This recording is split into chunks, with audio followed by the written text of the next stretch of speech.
اعوذ باللہ من الشیطان الرجیم بسم اللہ الرحمن الرحیم سبحانک لا علم لنا الا ما علمتنا انک انت العلیم الحکیم۔ تدبر قرآن کے 30 قاعدوں کا بیان۔ 24 نمبر قاعدے سے لے کر اب 30 نمبر تک یہ ہم بیان کریں گے۔ اس سے پہلے 23 قاعدے بیان ہو چکے ہیں۔ 24واں قاعدہ یہ ہے کہ قرآن کریم میں حروف تاکید معنی کی تاکید کے لیے استعمال ہوتے ہیں۔ اس قاعدے کی وضاحت یہ ہے کہ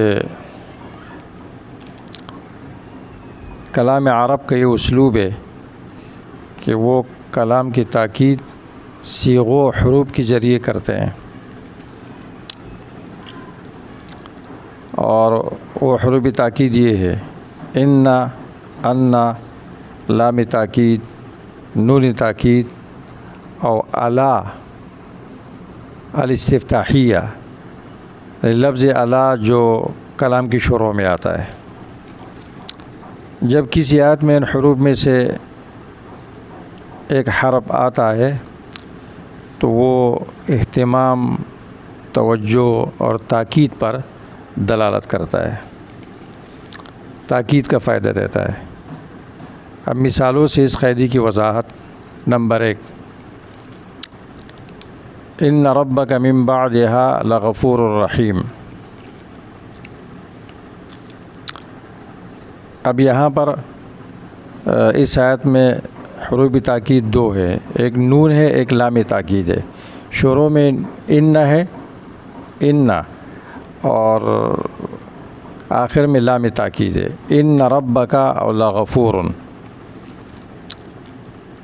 اب اس میں اس قاعدے کے تدبر کی روشنی میں یہ بات معلوم ہوتی ہے کہ اس میں تاکید ہے اللہ تعالیٰ کی مغفرت کی اور رحمت کی بندوں کے لیے۔ اور اس قاعدے سے ہمیں کس چیز کی تربیت ملتی ہے؟ اللہ تعالیٰ پر حسن ظن کی، کہ ان ربک من بعدها لغفور الرحیم۔ اس توبے کے بعد اللہ تعالیٰ معاف کرنے والا مہربان ہے، انہیں اللہ تعالیٰ پر حسن ظن رکھو اور توبہ کرو۔ نمبر 2، لَتُبْلَوُنَّ فِي أَمْوَالِكُمْ وَأَنفُسِكُمْ۔ لَتُبْلَوُنَّ، لام تاکید اور نون تاکید، یہ دونوں اس جملے کے اندر یہ دلالت کرتے ہیں کہ اللہ تبارک و تعالیٰ کی طرف سے جو ابتلا آتا ہے، امتحان آتا ہے بندوں پر، وہ صفائی کے لیے آتا ہے، اور اس میں صبر کی تربیت ہے کہ ابتلاءات آئیں گے، لَتُبْلَوُنَّ، ضرور بضرور تمہاری آزمائش کی جائے گی، تمہارے مالوں میں، تمہاری جانوں میں، اور اس میں صبر کی تربیت ہے، تمہیں صبر کرنا پڑے گا۔ اس میں منافقوں سے صفائی ہو جاتی ہے۔ قاعدہ نمبر 25، قرآن کریم کی آیاتوں میں تقدیم یہ فائدے کے لیے ہوتا ہے، اور غالباً اور اکثر اہتمام کے لیے آتا ہے۔ اس قاعدے کی وضاحت یہ ہے کہ لغت عرب، اس کی بنیاد الفاظ کی ترتیب پر ہوتا ہے، اور الفاظ معنی کی تابع ہوتے ہیں۔ الفاظ معانی کی تابع ہوتے ہیں، معنی لفظ کی تابع نہیں ہوتا ہے۔ تو جو اہم معنی ہو اس کو ترتیب میں مقدم کیا جاتا ہے۔ اسی کو کہتے ہیں علمی اصطلاح میں تقدیم و ما حقه التاخیر لا يكون الا لفائدہ، یا کہتے ہیں کہ یفید التخصیص۔ مقدم کرنا اس کا جس کا حق مؤخر ہونا ہے، یہ اہتمام کا، اختصاص کا فائدہ دیتا ہے۔ وَأَغْلَبُ فَوَائِدِ التَّقْدِيمِ الاہتمام والعنایہ بما قدم، اور اکثر جو تقدیم کا فائدہ ہوتا ہے، مؤخر چیز کو مقدم کرنا، اہتمام کے لیے اور توجہ کے لیے ہوتا ہے۔ مثال ایام معدودات فمن کان منکم مریضا او علی سفر فعدۃ من ایام اخر وعلی الذین یطیقونہ فدیۃ طعام مسکین۔ فمن کان منکم مریضا او علی سفر، یا سفر و مرض کو مقدم کیا گیا ہے سامع کو، سننے والے کو مطمئن کرنے کے لیے کہ روزہ ہر حال میں واجب نہیں ہوتا ہے، ہر حال میں واجب نہیں ہوتا ہے۔ اگر آپ بیمار یا سفر پر ہے تو افطار کی رخصت ہے۔ نمبر 2، وفی السماء رزقکم، تمہاری روزی آسمان میں ہے۔ اب یہاں وفی السماء رزقکم، رزقکم فی السماء نہیں، فی السماء جار مجرور کو مقدم کیا متعلق پر اہتمام کی وجہ سے کہ رزق اکیلے اللہ کی طرف سے ہے۔ رزق اللہ سے مانگو، وہ آسمان میں ہے، وہ دکان میں نہیں ہے، تمہارے کاروبار میں نہیں ہے، کسی اور چیز میں نہیں ہے۔ اس کے علاوہ اور اغراض بھی ہوتے ہیں، مثلا تقدیم المسرہ، خوش کرنے والی چیز کو پہلے ذکر کرنا، جیسے عفا اللہ عنک لما اذنت لہم، تو اصل مقصد کیا ہے؟ لما اذنت لہم، پیغمبر آپ نے منافقین کو اجازت کیوں دی؟ لیکن اس سے پہلے عفا اللہ عنک اس کو مقدم کیا آپ کی خوشی کے لیے۔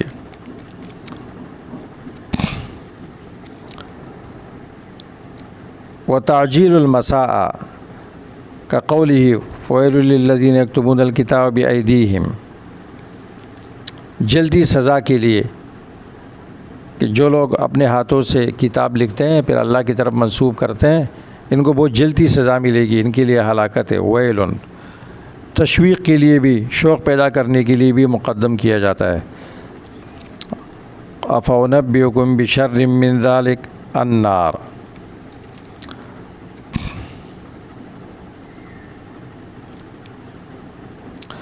اور ترتیب وجودی کی رعایت کے لیے بھی ہوتا ہے، جیسے لا تأخذہ سنۃ ولا نوم، کیونکہ سینہ پہلے ہوتا ہے اونگ، اور نیند بعد میں ہوتی ہے۔ قرآن کریم میں اس کی بہت ساری مثالیں ہیں، اس کے بہت سارے اسباب ہیں، اس میں غور کرنا چاہیے۔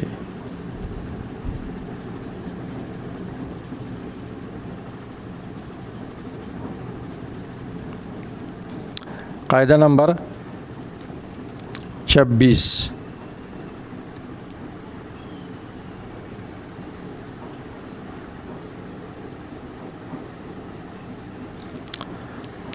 قاعدہ نمبر 26 یہ ہے کہ اللہ تبارک و تعالیٰ جب اپنے ذات سے کسی چیز کی نفی کرتے ہیں تو وہ اس چیز کی ضد کا اثبات ہوتا ہے۔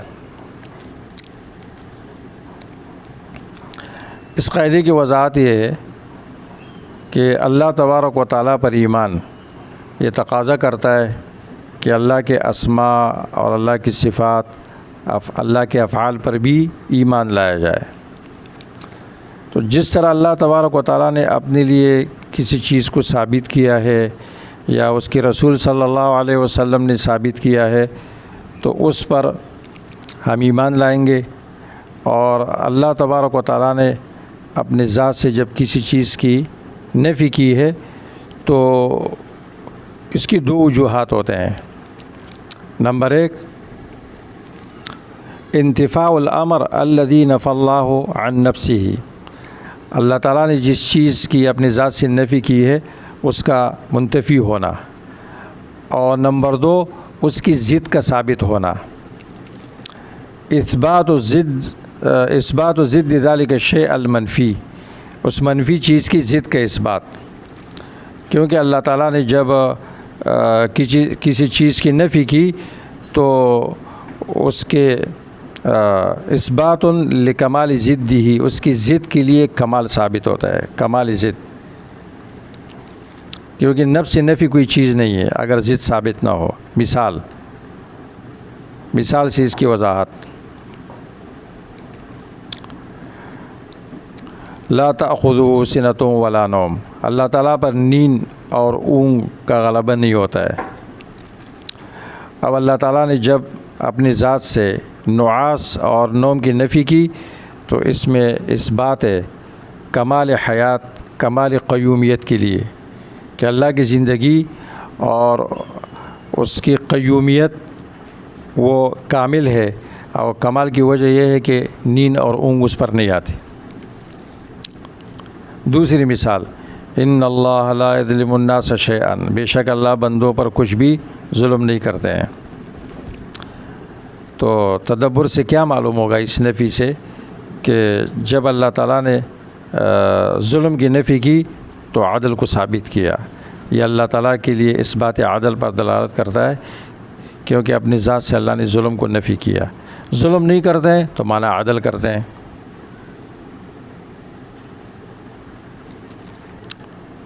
قاعدہ نمبر 27، قاعدہ نمبر 27 یہ ہے کہ عموم کے الفاظ وہ آیت کے اندر عموم کا فائدہ دیتے ہیں۔ عموم کے الفاظ کون سے ہیں؟ اسماء شرطیہ، اسماء موصولہ، نکرہ جو سیاق نفی میں یا سیاق نہی میں ذکر ہوا ہو، اور اسی طرح لفظ کل اور لفظ اجمعو وغیرہ۔ اب اس قاعدے کی وضاحت یہ ہے کہ لفظ عام، لفظ عام کی تعریف کیا ہے؟ جو اپنے تمام افراد کو شامل ہوتا ہے۔ جب لفظ عام کسی آیت کے اندر آتا ہے تو وہ عموم کا فائدہ دیتا ہے، اور عموم کے کچھ حروف ہے۔ نمبر 1 اسماء شرطیہ عموم کے لیے آتے ہیں۔ اسماء شرطیہ کون سے ہیں؟ من، ما، اذا، متا، این، ان، حیث اور ایون۔ اور اسماء موصولہ ہے۔ اسماء موصولہ کون سے ہے؟ من، ما، الذی، اللتی اور ان دونوں کی فروع۔ نمبر 3 نکرہ جو سیاق نفی میں ذکر ہوا ہو۔ مثال فلا رفث ولا فسوق ولا جدال فی الحج۔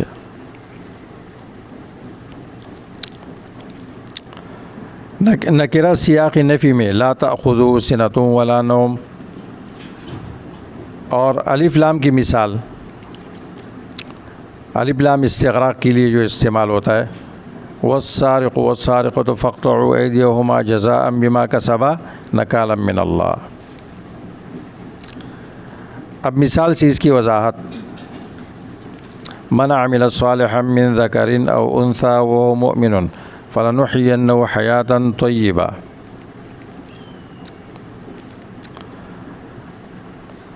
من عملہ، من لفظ من استعمال ہوا ہے، اس میں موصول عموم کا فائدہ دیتا ہے۔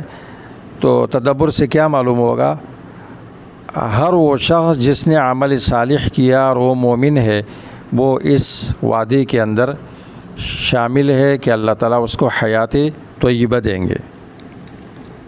دوسری مثال الحمدللہ رب العالمین۔ اب یہ حمد کی اسناد اللہ کی طرف کی گئی تو الف لام استغراق کے لیے ہے، تو معنی تمام محامد اللہ کے لیے ثابت ہے، اور یہ الف لام یہ استغراق کے لیے عموم کا فائدہ دیتا ہے۔ قاعدہ نمبر 28، جب آیت کی ابتدا میں لفظ اذا استعمال ہوتا ہے یا اسم اشارہ یا استفہام تو وہ تشویق کا فائدہ دیتا ہے، شوق پیدا کرنے کے لیے۔ اس قاعدے کی وضاحت یہ ہے کہ جو تشویق کے اسالیب ہے اس میں سے اہم اسلوب کیا ہے؟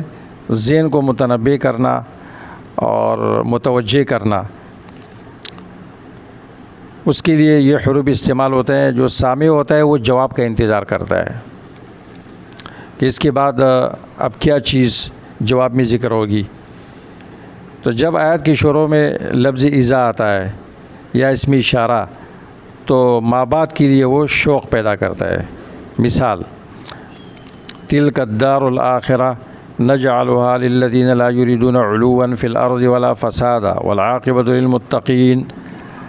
اب تل کا یہ اسم اشارہ ہے، یہ ماں بعد کے لیے تشویق پیدا کرتا ہے۔ تل کا یہ تو اب سامع کے ذہن میں آتا ہے کہ وہ بعد میں کیا چیز ذکر ہو رہی ہے۔ دوسری مثال، حل اتاک حدیث الغاشیہ۔ اب حل جو استفہام ہے آیت کی ابتدا میں، وہ اگلی والی بات کی سننے کے لیے شوق پیدا کر رہے ہیں۔ اس کے علاوہ اور بھی بہت سارے اس کے فوائد ہیں۔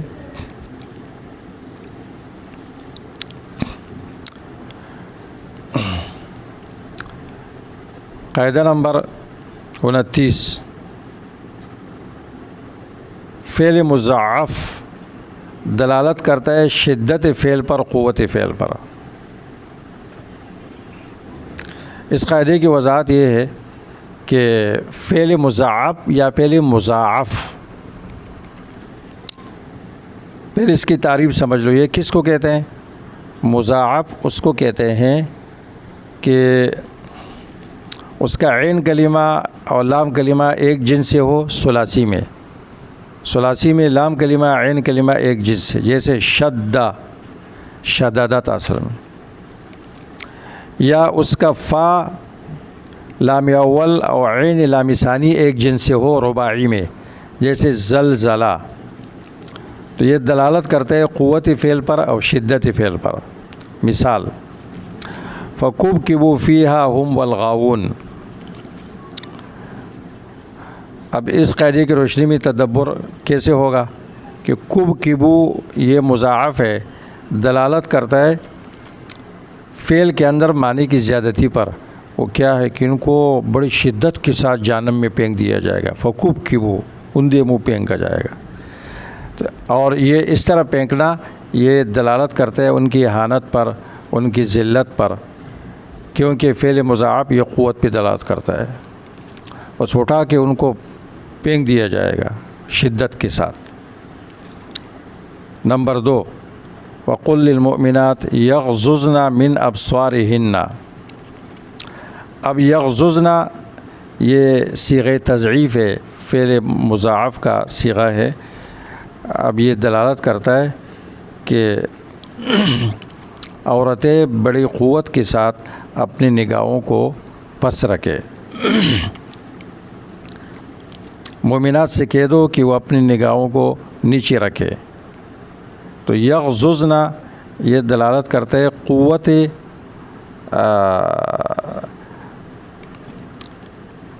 قبض الابصار، نگاہوں کے نیچے رکھنے پر قوت کے ساتھ، کیونکہ یہ فعل دلالت کرتا ہے شدت پر اور قوت پر۔ 30واں قاعدہ، آخری قاعدہ، وہ یہ ہے کہ نہ جو ضمیر متکلم کے لیے استعمال ہوتا ہے فاعلین پر دلالت کرتا ہے، کئی فاعلوں پر، اور نحنو یہ قرآن کریم میں دلالت کرتے ہیں اللہ تعالیٰ کی تعظیم پر، اللہ اپنی ذات کی تعظیم کر رہے ہیں۔ نہیں، اللہ تو ایک ہے لیکن اپنے لیے جمع کا صیغہ استعمال کرتا ہے، یہ تعظیم کے لیے آتا ہے۔ اس قاعدے کی وضاحت یہ ہے کہ جب قرآنی آیتوں میں جب ضمیر متکلم آئے، نہ ضمیر متکلم یا ضمیر منفصل نحنو، تو یہ تعظیم اللہ کی ذات کی تعظیم کا فائدہ دیتے ہیں، کیونکہ اللہ ہی تعظیم کا اہل ہے۔ یہ نہیں کہ اللہ تعالیٰ ایک نہیں ہے، ایک سے زیادہ ہے۔ بعض نواقب لوگ جو ان قاعدوں سے نواقب ہوتے ہیں وہ کہتے ہیں اللہ تو ایک ہے، تو یہ جمع کا صیغہ کیوں استعمال ہوتا ہے؟ مثال، انا نحن نزلنا الذکر وانا لہ لحافظون۔ اب اس آیت کے اندر ایک لفظ انا ہے، اور پھر نزلنا، اور پھر وہ انا، 3 مرتبہ ضمیر متکلم ہے، اور 1 مرتبہ ضمیر منفصل ہے نحنو۔ اب یہ دلالت کرتے ہیں تعظیم پر. انا بے شک ہم ہم نزلنا الذکر ہم نے نازل کیا و انا لہو لحافظون اور بے شک ہم ہی اس کی حفاظت کرنے والے ہیں. اسی طرح سورۃ قدر میں ہے انا انزلناہ فی لیلۃ القدر بے شک ہم نے نازل کیا قرآن کو لیلۃ القدر میں. تبھی اللہ کی تعظیم پر دلالت کرتا ہے. انا اور انزلنا دو مرتبہ یہ ضمیر فاعل ہے اور متکلم ہے، یہ عظمت کا فائدہ دیتا ہے. انا انزلنا ہو یہ 30 قاعدے تھے جس کا تعلق تدبر قرآن سے تھا، اور اہل علم کے لیے طلباء کے لیے یہ بہت مفید ہے، اور اس کی روشنی میں وہ درست ترجمہ کریں گے اور قرآن کریم سے لطف اندوز ہوں گے. انشاءاللہ پھر اس کے بعد ہم ان قواعد کی تطبیقات کریں گے قصار مفصل میں، چھوٹی چھوٹی صورتوں میں، سورۃ الضحیٰ سے لے کر آخر تک. تو ان کی مشق بھی ہو جائے گی، تطبیق بھی ہو جائے گی، اور اس سے قرآن فہمی کا راستہ ہموار ہوگا.